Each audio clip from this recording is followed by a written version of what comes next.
नमस्कार दर्शक बंधु मो तापस आज एक नुआ भिडियो आपण मान स्वागत जनाऊँ।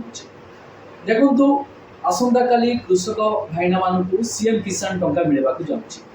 कौ हिताधिकारी मानू सीएम किसान टंका मिलवा जाऊँगी। कौ हिताधिकारी माने आसंता काली सीएम किसान टंका पाइबे ना।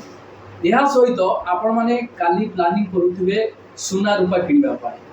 तो आपण सहर में केते रही सुनार मूल्य आ रूपार मूल्य से विषय में आलोचना करवा। यह सहित राशन कार्ड को लेकिन भी बहुत बड़ अपडेट रही जहाँ ओडिशा सरकार घोषणा करिसेंती। पुणी अनेक सारा हिताधिकारी राशन कार्ड कटिबा जाउची। कौ मानकर राशन कार्ड कटिबा जाउची ए विषय आमे संपूर्ण आलोचना करवा ए वीडियो माध्यम। ता पूर्व आपण मान कहबी चैनल जदि नुआ करी आपण वीडियो देखुतांती वीडियो को लाइक करी चैनल को सब्सक्राइब करी पाखर थिबा बेल आइकन को क्लिक कर देबे। देखो दर्शक बंधु जो मैंने नुआ करी आवेदन करिसेंती तो से माने आसंता काली सीएम किसान टंका पाई परिबे कि नहीं आपण को मन रे प्रश्न आसुतबो।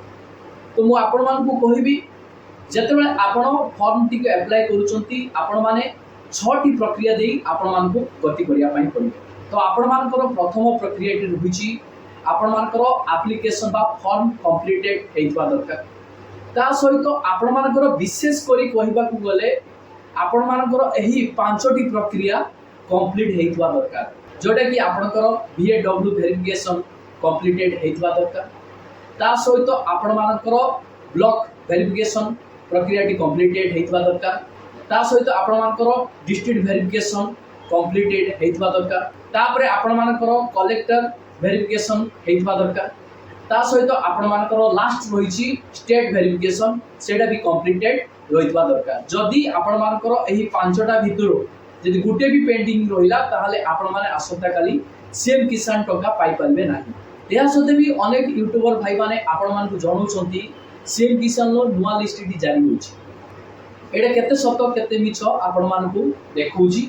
देखंतु जतेबेले एठारे गुटे हिताधिकारी तालिका रहिछि एही हिताधिकारी तालिका ऑप्शन को जिबा एठारे रहिछि आपण मान को सीएम किसान ऊपर जब आप क्लिक करेंगे एठार प्रथम ऑप्शन रही डिस्ट्रिक्ट नेम आपंकर को डिस्ट्रिक्ट आप सिलेक्ट करने सिलेक्ट कलापर एठारे आप ब्लॉक देदेवे ब्लॉक देलापर आपण माने जीपी देवे जीपी देलापर व्यू ऑप्शन रे क्लिक करेंगे।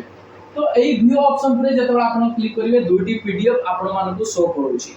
मु आपण मान कहबी ए जो लिस्ट टी आपण माने देखुछंती ए लिस्ट टी बहुत पुराना लिस्ट नुआ लिस्ट ए पर्यंत सरकार के तरफ जारी होइने जोटा कि आपण मानकू जेटा रियल जेन्युइन खबर आपण मानकू जणाउची।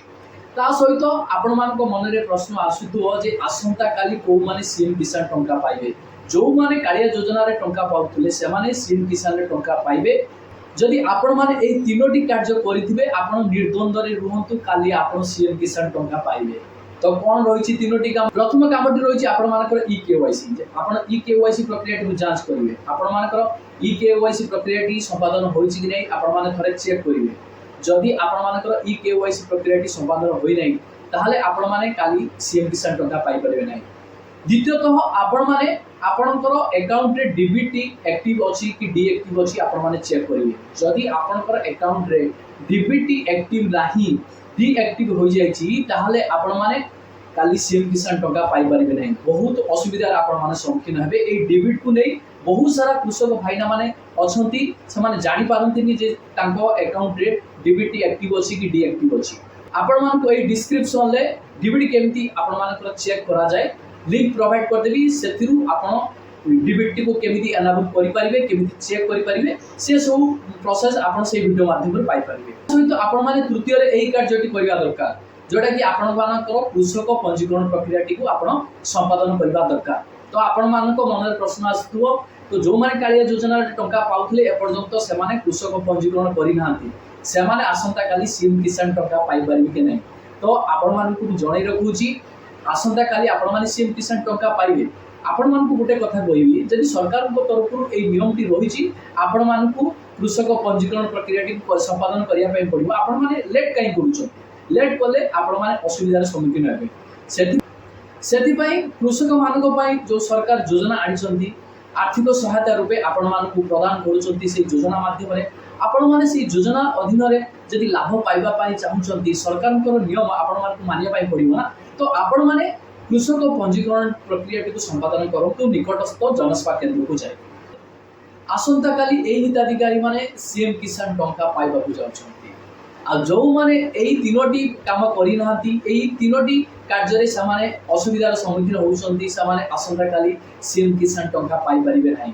तो आपण मानकर ई-केवाईसी, आपण मानकर डीबीडी, कृषक पंजीकरण प्रक्रिया या सहित आपण मानकर 6टी प्रक्रिया कंप्लीटेड होइतबा दरकार। आपण माने स्टेटस चेक करि देखिबे जे आपनकर एही 6टी प्रक्रिया भितरु कौनसी टी पेंडिंग रहिछि कि नै। जदि आपनकर कौनसी टी भी पेंडिंग रहिछि ताहाले आपण माने आसंता काली आपण माने सीएम किसान टंका पाई परिबे नाही। या थिला आपण मानको पई सीएम किसान को नै छोटो अपडेट पुणी देखाबो आपण मानको सहित नुवा एक अपडेट रे।